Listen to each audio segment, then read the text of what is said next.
I want to bring greetings on behalf of the City of Toronto and to say this is a very important conversation that you are continuing. I recognize that many of you are very familiar with the processes of the City of Toronto.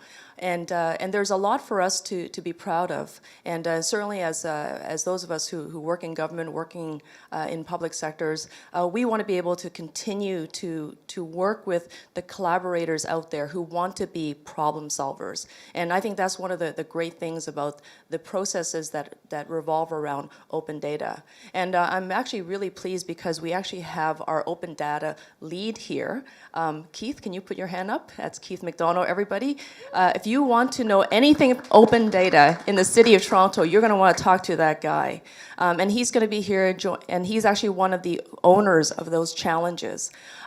I want to share with you why the City of Toronto believes in open data. And not only is it a program, as you know, that was launched in 2009, we want to be a better, more responsive government.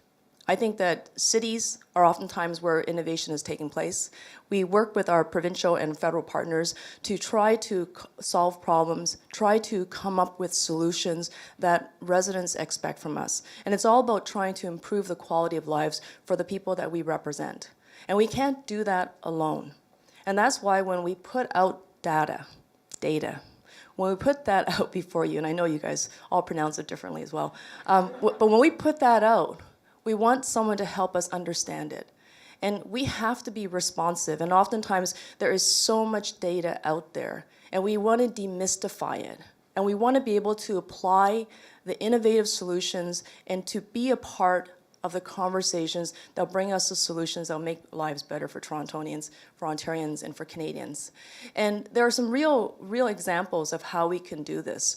And the City of Toronto has a website, toronto.ca/open. You go there, there's lots of information for you. We have over 200 data sets that are available for you, accessible. You can download that. And it's broken into 563 files. And that information is there so we can actually work together. Do you remember when we had the floods? Do you remember the floods when it took place? Yeah, the DVP was submersed in water. Remember the ice storm? Is there a way for us to learn from that, and not just in terms of the hard responses, in terms of deploying the trucks and the human beings to help one another in our time of crisis and need?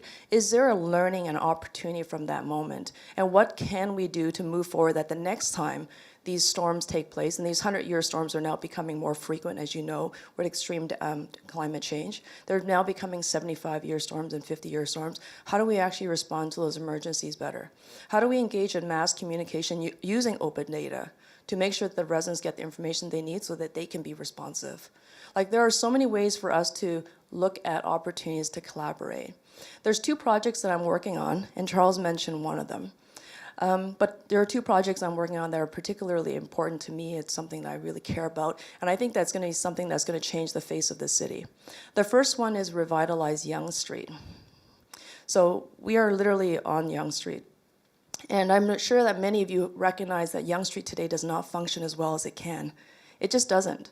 The sidewalks are overcrowded. You have people literally falling off the sidewalk because there's too many people on the sidewalk and there aren't that many cars on the road.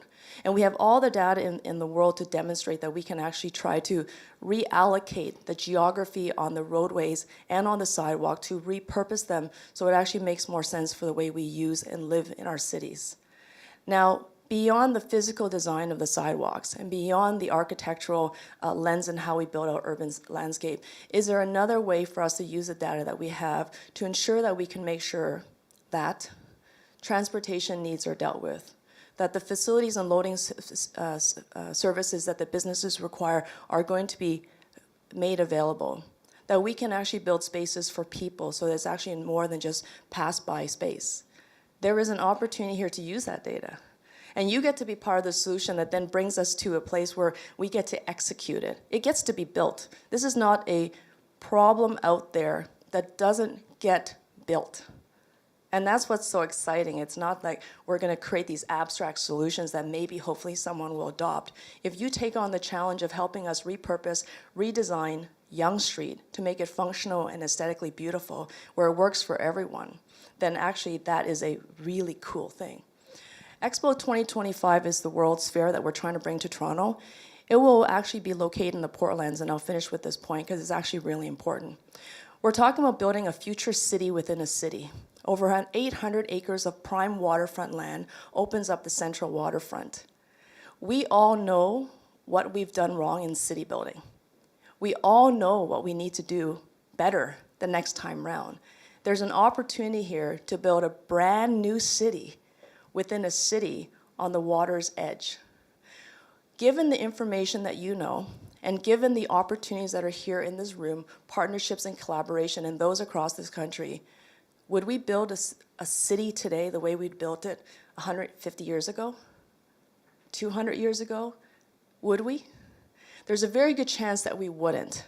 Now, what happens if we use the application and the systems that open data allow us to have and build a future city using all the technology, all the innovation, and all the creativity that's in this room and that what connects us from coast to coast and around the globe? That is an extraordinary challenge. Now, it's not something that can be done overnight, and it's something that is really, really large. But it's also something that I think that can be really inspiring because you actually use the space to demonstrate the very best in Canadian technology, renewable resources, and how would you build a new city? Would you still be pouring concrete the way you pour it today? Would you still be using the same lighting systems that you use today? Would we still be using the same energies? Would we still be living the same way that we do today? We wouldn't. We know we have a chance to do it brand new, and we get to showcase the best, very best of Canadian innovation, design, and entrepreneurship. So I want to just say thank you to the organizers, Civic Tech. Thank you to Ryerson University, DMZ, and to our government partners and each and every single one of you for being here early in the morning. And not only is it important to celebrate open data and the day that we want to acknowledge, we're also celebrating International Women's Day. What does all this data mean if you don't make it accessible?